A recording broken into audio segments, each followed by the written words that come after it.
ଭାଇ ହଁ ଗୋଟେ କଥା ପଚାରିବି କହିବ? କଣ ପଚାରୁନ ରହ ମୁଁ ଆସେ।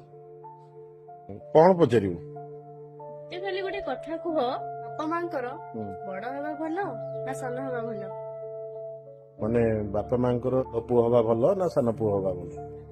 ବାଃ, ବଢିଆ ପ୍ରଶ୍ନଟେ ପଚାରୁଛୁ। ହଉ ହଉ କହୁଛି ଶୁଣ। ବଡ ପୁଅ, ମୋଟାମୋଟି କଥା, ବାପା ମାଙ୍କର ବଡ ପୁଅ ହେଇକି ଜନ୍ମ ନବା ଏଇଟା ବହୁତ ଭାଗ୍ୟର ଥିଲେ ମିଳେ। ମାନେ ଏଇଟା ବହୁତ ବଡ କଥା। ଆଉ ବଡ ପୁଅ ଜୀବନର ଦୁଃଖ ଯେତିକି ସୁଖ ସେତିକି, କିନ୍ତୁ ସୁଖକୁ ଦୁଃଖ ଟିକେ ଅଧିକ ପଡିଥାଏ। କାହିଁକି କହିଲୁ? କଣ ପାଇଁ? ମାନେ ବଡ ପୁଅ ସମସ୍ତଙ୍କୁ ବୁଝିପାରେ, କିନ୍ତୁ ବଡ ପୁଅକୁ କେହି ବୁଝିପାରେ, ବୁଝିପାରୁଛୁ?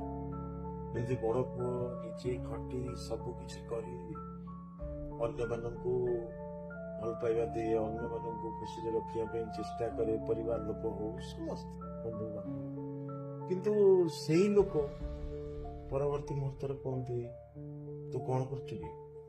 ତୁ କିଛି କରୁନୁ। ବୁଝିଲ? ବଡ ପୁଅ ନିଜେ ଦୁଃଖରେ ରହିକି ସମସ୍ତଙ୍କ ମୁହଁରେ ହସ ଦେଖିବା ପାଇଁ ଚେଷ୍ଟା କରେ, କିନ୍ତୁ ସମସ୍ତେ ତାର ଦୁଃଖଟାକୁ ବୁଝିପାରନ୍ତିନି। କିନ୍ତୁ ବଡ ପୁଅ ସମସ୍ତଙ୍କର ଦୁଃଖ ବୁଝିପାରେ, କିନ୍ତୁ କାହାରି କିଛି ନା କିଛି କହିପାରେନି, କିନ୍ତୁ ତା ମନ ଭିତରେ ସଦାବେଳେ ପାଇଁ ଦୁଃଖ ଭରିଥାଏ। କଣ ଯେ ତୁ କିଛି କରୁନୁ।